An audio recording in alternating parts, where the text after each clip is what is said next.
Hello children's, आज मैं आपको पार्ट 3 पढ़ाने जा रही हूँ जिसका नाम है सत्साहस। सत्साहस का मतलब है अच्छे कार्य करना। इस पार्ट में के जो लेखक हैं उनका नाम है श्री गणेश शंकर विद्यार्थी। इन्होंने इस पार्ट को निबंध के तरह लिखा है, तो इसके बारे में हम पढ़ते हैं आगे।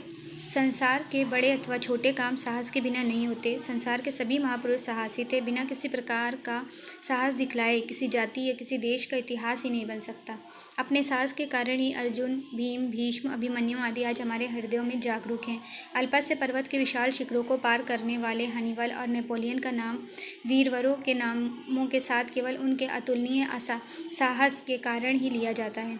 ये साहस का ही प्रभाव था जिसने तैमूर, बाबर, शिवाजी, क्रोमवेल, रणजीत सिंह और संग्राम सिंह जैसे सामान्य व्यक्तियों को कुछ से कुछ कर दिया।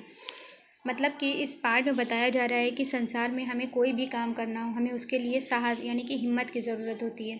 हमारे संसार में, हमारे देश में, हमारे दुनिया में जितने भी महापुरुष हुए हैं, उन्होंने कोई ना कोई ऐसा साहस का काम किया है जो हमारे दिलों में उनके नाम अभी भी रोशन है, हमारे इतिहास में उनके नाम अभी भी रोशन है।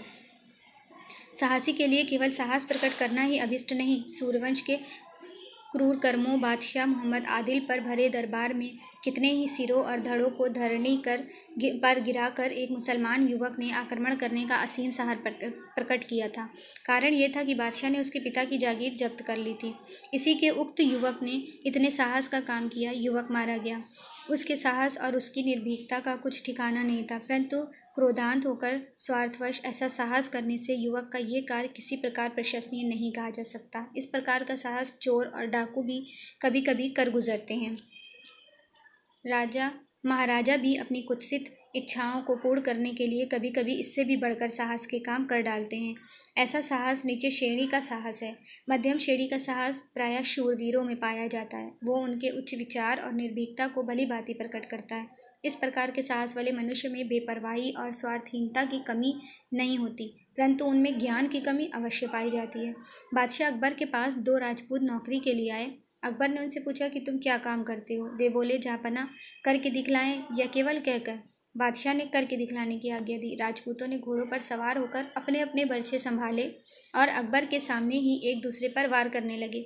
थोड़ी देर बाद वे एक दूसरे पर बेतरह टूट पड़े। बादशाह के देखते देखते दोनों घोड़ों से नीचे आ गिरे और मरकर ठंडे हो गए। इस प्रकार का साहस निसंदेह प्रशंसनीय है, परंतु ज्ञान की आभा की कमी के कारण निस्तेज सा प्रतीत होता है।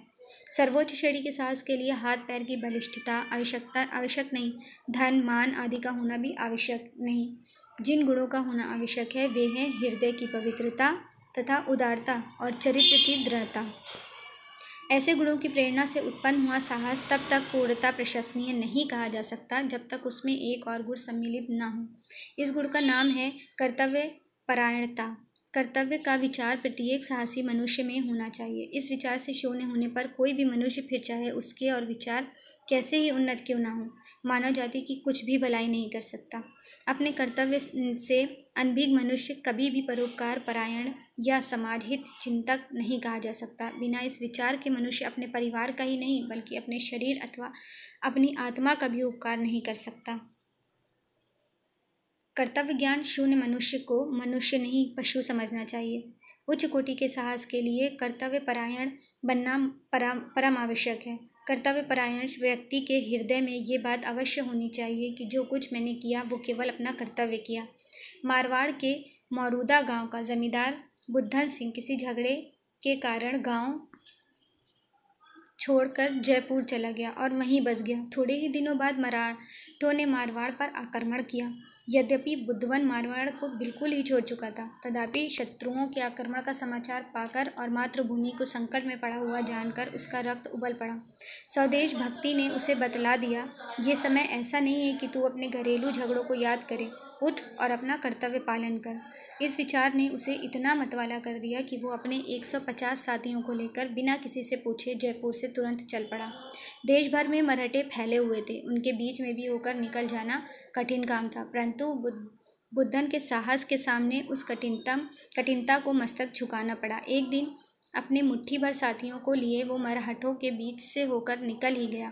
इस तरह निकल जाने से उसके बहुत से साथी रणक्षेत्र रूपी अग्निकुंड में आहूत हो गए। मतलब कि जो भूमि युद्ध जहाँ पर हो रहा था उस भूमि में बहुत से लोग वहाँ पर मर गए। जीवित बचे हुओं में बुद्धन सिंह भी था। वो समय पर अपने देश और राजा की सेवा के लिए पहुंच गया। इस घटना को हुए बहुत दिन हो गए, परंतु आज तक वीर राजपूत जाति अपने कर्तव्य परायण वीर बुद्धन की वीरता को सम्मानपूर्वक याद करते हैं। राजपूत महिलाएं आज भी बुद्धन और उनके वीर साथियों की वीरता के गीत गाती हैं।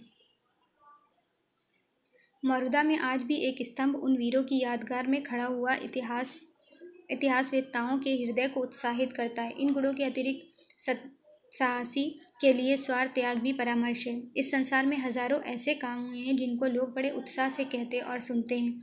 उन कामों को वे बहुत अच्छा समझते हैं और उनके करने वालों को सराहते हैं, परंतु उन कामों में थोड़े से ही ऐसे हैं जो स्वार्थ से खाली हों।